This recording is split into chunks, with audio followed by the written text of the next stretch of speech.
بسم اللہ الرحمن الرحیم۔ نماز کے لیے جو چیزیں ضروری ہیں نماز سے پہلے، تو ان میں سے 7ویں چیز وہ نیت کرنا ہے۔ نیت کرنا یہ اصل تو دل کا عمل ہے کہ دل میں ارادہ ہو کہ کون سی نماز پڑھ رہا ہے۔ البتہ زبان سے اگر کوئی آدمی نیت کر لے تو بھی کوئی حرج نہیں ہے، بلکہ اگر کوئی آدمی دل سے استحضار پر قادر نہ ہو تو اس کو زبان سے نیت کر لینی چاہیے۔ اب نیت کیا کریں؟ تو فرائض یعنی جو فرض نمازیں ہیں ان میں نماز کی تعیین کر لے، دل میں ارادہ کر لے کہ میں فجر کی نماز پڑھ رہا ہوں یا ظہر یا عصر یا مغرب، تو فرائض کی تعیین کرنی پڑے گی۔ اگر امام کے پیچھے پڑھ رہے ہیں تو پھر یہ نیت بھی کر لے، دل میں ارادہ کر لے کہ محراب میں جو امام کھڑا ہے تو اس کی اقتدا میں نماز پڑھ رہا ہوں، کیونکہ اقتدا کی نیت ضروری ہے۔ تو امام کے پیچھے نماز پڑھیں تو یہ اقتدا کی نیت بھی کر لے۔ یہ فرائض کی نیت سے متعلق، اس میں رکعت کی تعیین کی ضرورت نہیں ہے۔ بہت سے لوگ نیت اس طرح کرتے ہیں کہ میں فجر کی 2 رکعت پڑھتا ہوں، ظہر کی 4 رکعت پڑھتا ہوں، تو یہ جو 2 رکعت 4 رکعت اس کو بولنے اور دل میں ارادہ نہ بھی ہو کوئی حرج نہیں ہے، اس لیے کہ وہ شریعت کی طرف سے متعین ہی ہے۔ ہم صرف ظہر کہہ دیں گے تو خود بخود 4 رکعت ہو جائے گی، کیونکہ ظہر کی شریعت نے 4 رکعت ہی رکھی ہے، تو لہذا رکعت کی تعیین کرنے کی ضرورت نہیں ہے۔ اسی وجہ سے اگر رکعت کی تعیین کرنے میں اور متعین کرنے میں غلطی ہو جائے، غلطی سے زبان سے نکل گیا میں ظہر کی 2 پڑھتا ہوں، تو بھی کوئی حرج نہیں ہے، اس لیے کہ 2 ہمارے کہنے سے 2 ہونے والی نہیں ہے، وہ شریعت نے 4 ہی رکھی ہے۔ بلکہ دل میں ارادہ تھا کہ میں ظہر کی نماز پڑھنے جا رہا ہوں،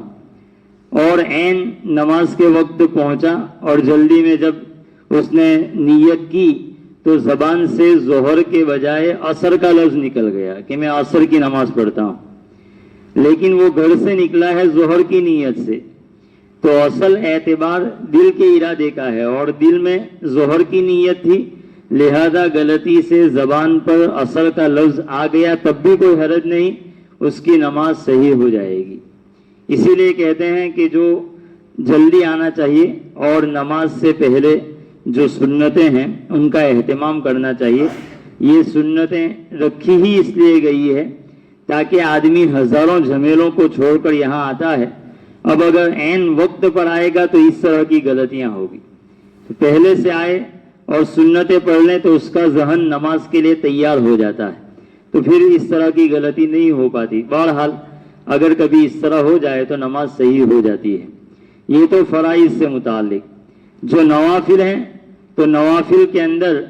متعین کرنے کی ضرورت نہیں ہے، بس صرف یہ کہہ دے مثلا فجر سے پہلے کی 2 رکعت پڑھنا ہے تو 2 رکعت نماز پڑھ رہا ہوں، صرف اتنا کہہ دیا، اتنا ہی دل میں ارادہ کر لیا تو اس کی سنت ادا ہو جائے گی۔ سنت موقدہ پڑھتا ہوں، غیر موقدہ پڑھتا ہوں، نفل پڑھتا ہوں، ان سب چیزوں کی ضرورت نہیں ہے، صرف یہ کہہ دے کہ 2 رکعت پڑھ رہا ہوں، 4 رکعت پڑھ رہا ہوں، تو اس طرح اس کی نماز صحیح ہو جائے گی، یہ نیت صحیح ہو جائے گی۔ اسی طرح جنازے کی نماز ہے، تو جنازے کی نماز میں یہ نیت کرے کہ میں اس میت کی مغفرت اور سفارش کے لیے صلاۃ جنازہ پڑھ رہا ہوں، کیونکہ صلاۃ جنازہ یہ میت کے لیے سفارش ہی ہے، اس کے لیے مغفرت کی دعا ہی ہے، تو اس لیے نیت یہ کرے کہ میں میت کے لیے سفارش اور مغفرت کے لیے صلاۃ جنازہ پڑھ رہا ہوں، اس طرح نیت کرے۔ اسی طرح سجدہ تلاوت ہے، تو سجدہ تلاوت کے اندر بھی نیت ضروری ہے، نیت کے بغیر وہ ادا نہیں ہوگا۔ البتہ اتنا ہے کہ اس میں متعین کرنے کی ضرورت نہیں ہے کہ میں 9ویں پارے کی جو آیت پڑھی تھی آیت سجدہ اس کا سجدہ کر رہا ہوں، 13ویں پارے کی آیت اس کا سجدہ کر رہا ہوں، اس میں حرج ہے، آدمی تکلیف میں مبتلا ہو جاتا ہے، کیونکہ کتنا وہ یاد رکھے گا، خاص کر کوئی حافظ قرآن ہو اور کئی سجدے اس پر واجب ہوں ابھی تک ادا نہ کیے ہوں، تو وہ کیسے یاد رکھ پائے گا؟ تو اس لیے شریعت نے آسانی رکھی ہے کہ بغیر متعین کیے بھی صرف یہ کہہ دے کہ میرے ذمے جو 5 سجدے تلاوت باقی ہیں میں ان کو ادا کر رہا ہوں، پھر 5 سجدے وہ کر لے، 2 سجدے باقی تھے تو 2 سجدے کر لے کہ میرے ذمے جو 2 سجدے تلاوت باقی ہیں میں ان سجدے تلاوت کو ادا کر رہا ہوں، اس طرح نیت کر لے۔ اور اگر کسی وجہ سے نماز فاسد ہو جائے اور دوبارہ نماز پڑھنے کی ضرورت پڑے تو دوسری مرتبہ جب نماز پڑھے اس وقت یہ نیت کرے کہ پہلی جو فرض نماز میں نے پڑھی تھی اس میں جو نقصان آ گیا تھا اس کی تلافی کے لیے میں نماز پڑھ رہا ہوں۔ اس لیے یہ نہ کہے کہ میں ظہر کی 4 رکعت پڑھ رہا ہوں، ظہر کی نماز اگر فاسد ہو گئی ہو تو،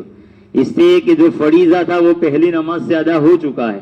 صرف اس میں نقصان آ گیا تھا اور اس نقصان کی تلافی کے لیے دوبارہ نماز پڑھ رہے ہیں، تو اس لیے جب نماز لوٹائیں تو اس وقت نیت یہ کریں کہ پہلی نماز میں جو کوتاہی ہو گئی تھی تو اس کوتاہی کو دور کرنے کے لیے میں یہ اس نماز کو پڑھ رہا ہوں۔ اور نیت کا وقت کیا ہے؟ جب تکبیر تحریمہ کہنا شروع کرے تو اس سے پہلے نیت کر لے، یہ بہتر ہے۔ لیکن اگر کوئی آدمی گھر ہی سے نیت کر کے نکلا ہے اور مثلا ظہر کی نیت کر کے نکلا ہے تو نماز شروع کرتے وقت اگر وہ نیت نہ بھی کر پائے تو بھی کوئی حرج نہیں۔ ایک جو ہے مسئلہ قضاء عمری کا ہے کہ اگر کسی آدمی کے ذمہ بہت ساری نمازیں قضا ہو گئی تھی تو ایسی صورت کے اندر ایک تو یہ ہے کہ ان توبہ بھی کرے، لیکن صرف توبہ سے جو وہ اللہ تعالیٰ معاف کر دیں تو یہ الگ مسئلہ ہے، لیکن جو تفصیلی توبہ ہوتی ہے اس میں یہ ضروری ہے کہ ان نمازوں کی آدمی قضا کرے اور وہ اپنے ذہن پر زور دے کہ میری کتنی نمازیں چھوٹ گئی ہوگی، اور اگر یاد نہ ہو بہت ساری نمازیں چھوٹ گئی ہے تو اس صورت میں آسان طریقہ یہ ہے کہ آدمی ہر فرض نماز کے ساتھ ساتھ ایک ایک نماز قضا کرتا جائے۔ فجر پڑھنے کے لیے آیا تو فجر کی 2 رکعت سنت پڑھی، اس کے بعد 2 رکعت اس نیت سے پڑھ لے کہ میری سب سے پہلے جو فجر کی نماز چھوٹ گئی تھی یا سب سے اخیر میں جو فجر کی نماز چھوٹ گئی تھی اس کی قضا کرتا ہوں۔ یہی نیت ظہر میں بھی کرے، عصر میں بھی کرے، پھر آئندہ کل بھی جب قضا کرے تو یہی نیت کرے کہ سب سے پہلے یا سب سے اخیر میں جو فجر کی نماز یا ظہر کی نماز چھوٹ گئی تھی تو اس کی قضا کرتا ہوں۔ بہت سارے لوگ یہ سمجھتے ہیں کہ توبہ کر لی اب ان کی قضا کی ضرورت نہیں ہے، حالانکہ ایسا نہیں ہے۔ اللہ کے رسول صلی اللہ علیہ وسلم کے خندق کے موقع پر ظہر، عصر، مغرب یہ 3 نمازیں قضا ہو گئی تھی۔ حملہ بہت سخت تھا، نمازیں پڑھنے کا موقع نہیں رہا تھا، تو عشاء کے وقت میں آپ نے 4 نمازیں ایک ساتھ پڑھی تھی، یعنی پہلے ظہر، پھر عصر، پھر مغرب، پھر عشاء۔ حالانکہ وہاں حضور کے لیے عذر بھی تھا، یہ کہہ سکتے تھے کہ ہم تو جہاد کرنے کے دوران یہ نمازیں چھوٹ گئی ہے لہذا ان کی قضا کرنے کی ضرورت نہیں ہے، پھر بھی آپ نے قضائیں کی۔ تو اگر ہماری غفلت کی وجہ سے جو نمازیں چھوٹ جائے تو محض توبہ سے معاف نہیں ہو جائے گی، بلکہ آدمی اپنی طاقت کے بقدر ان نمازوں کی قضا کرنے کی کوشش کرے۔ ایک ضمن مسئلہ جو ہے وہ کل سامنے آیا کہ یہ جو عورتوں کے بال کنگھی کرتے وقت ٹوٹ جاتے ہیں اور اسی طرح بال کٹواتے ہیں مرد حضرات، تو بعض لوگ ان کو خریدنے کے لیے آتے ہیں، بالوں کو خریدنے کے لیے، اور بہت سی عورتیں ان بالوں کو بیچتی بھی ہیں۔ تو اس سلسلے میں یاد رکھنا چاہیے کہ انسان کے اعضاء یہ قابل احترام ہے۔ جہاد کے دوران بھی اللہ کے رسول صلی اللہ علیہ وسلم نے مصلح کرنے سے منع کیا۔ مصلح کا مطلب یہ کہ اعضاء کو توڑ دینا، ٹکڑے ٹکڑے کر دینا، اس سے منع کیا ہے۔ اور آدمی مر جائے تو مرنے کے بعد بھی وہ قابل احترام ہوتا ہے، اسی لیے غسل دینے والوں کے لیے ضروری ہے کہ وہ غسل دیتے وقت اس کا احترام باقی رکھے، یہ نہیں کہ ایک بوجھ اتار رہے ہیں بلکہ اس کا احترام باقی رکھیں۔ تو یہ بال جو ہیں وہ بھی آدمی کے بدن کا ایک حصہ ہے، لہذا اس کی خرید و فروخت نہیں کی جا سکتی۔ اگر کوئی عورت اس سلسلے میں، اس معاملے میں مبتلا ہے تو وہ اندازہ لگا کر جتنے بھی پیسے اس نے حاصل کیے ہوں وہ صدقہ کر دے، کیونکہ وہ حرام مال تھا، اور آئندہ اس طرح کے عمل سے پرہیز کرنا چاہیے۔ اللہ تبارک و تعالی عمل کی توفیق عطا فرمائے۔ سبحان اللہ۔